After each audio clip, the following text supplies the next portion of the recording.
Hi, my YouTube family. My name is Kaylee. Today is a beautiful sunny afternoon in Nairobi, Kenya. Our family of 8 lives here. The kids are running around in the yard, and so I thought I'd take a few minutes to share with you some information about our homeschooling history curriculum. In the beginning of the year, I asked my kids what they were most interested in to learn for history. And unanimously, they were all interested in ancient civilizations. Some of them were talking about Greek or Roman or Egyptian. Those were the ones that they were most familiar with. So what I decided to do is create a curriculum for them to cover multiple ancient civilizations throughout the year.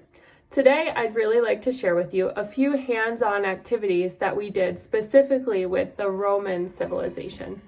I looked into ancient Rome and found a lot of material online. So I'd encourage you to also check out YouTube videos that are kid-friendly and different resources online. The other thing that we did is our family has a Yodo player. There was a Yodo card that my kids could listen to all about ancient Rome. We also love the Magic Treehouse series. So the children can learn about ancient Rome either with the adult reading the Magic Treehouse book to them or them reading it themselves. I also want to go over a few ancient Rome activities that we did in our curriculum that I thought went really well. So I'm going to share 3 with you today. The first one that I want to tell you about today is ancient Roman head pots. These head pots, a lot of them were found at burial sites. They were wheel-thrown vessels, and many of them depicted images of ancient gods or divine beings. So our family focused a lot on studying these head pots, what they looked like, what the meaning was behind them, how they were made. Once we had gone through a lot of information about the head pots and learned about them, then we set to work making our own version of the head pots. We used a simple salt and flour and water dough recipe. I'll put a link in the comments below for you to see exactly how we did it and what recipe we used. But we molded our clay pots on a flat surface. So they were not 3D vessels. I felt like the salt dough would not quite hold its form very well for a long period of time. So you can use a board or cardboard. And we molded the shape of a clay pot on the cardboard. And then looking at different images and examples of different heads for our head pot, we went ahead and etched in a face to our head pot. So all of the children were able to do that. And whether they were my 4-year-old or my 9-year-old, everyone enjoyed it and seemed to get something out of it. The next thing that we did with our kids that I felt like went really well is they're always interested in food. What food did these people eat back then? And so I looked at different ancient Roman recipes, and though a lot of the recipes did have more complicated ingredients, I found one that was fairly simple and kid-friendly and appealed to everybody in our group. That was the ancient Roman donut. I hope I'm pronouncing it right. Globy, something like that. Globy is an ancient Roman donut. It was mainly eaten for dessert and was more of a celebratory fancy dish. So it would be cooked and eaten at parties, celebrations, bigger gatherings, for special events. So we set about to look up how to make this food, got all of the ingredients.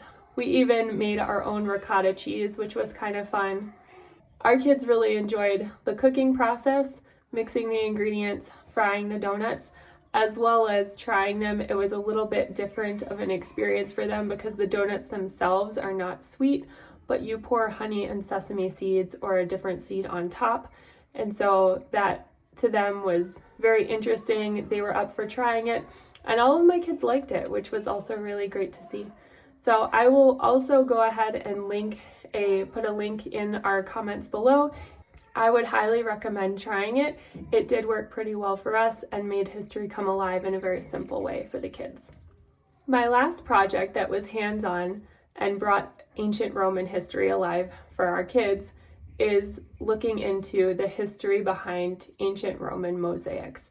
Mosaics in ancient Rome were everywhere. And so what we set about to do is to learn more about Roman mosaics and then to create something similar ourselves. And so for my kids, we decided to create a very simple image. Some of the kids chose a flower or a sun, something very basic and simple.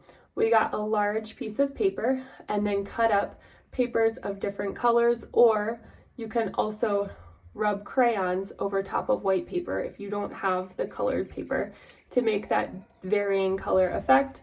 And then we cut up those pieces of paper into small little square or triangle or different shaped pieces. And then the kids set about gluing similar colors to different parts of their mosaic to basically color in the image with paper rather than coloring it themselves. They really enjoyed this project. It was something that took a little bit of time because we did the whole process. I had them cutting out all of the pieces of paper.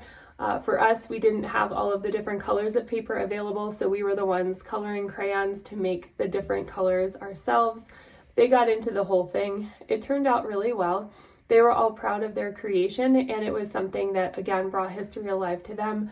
They were able to first research the significance of ancient Roman mosaics, see a lot of images and pictures of examples, and then go from there and create their own.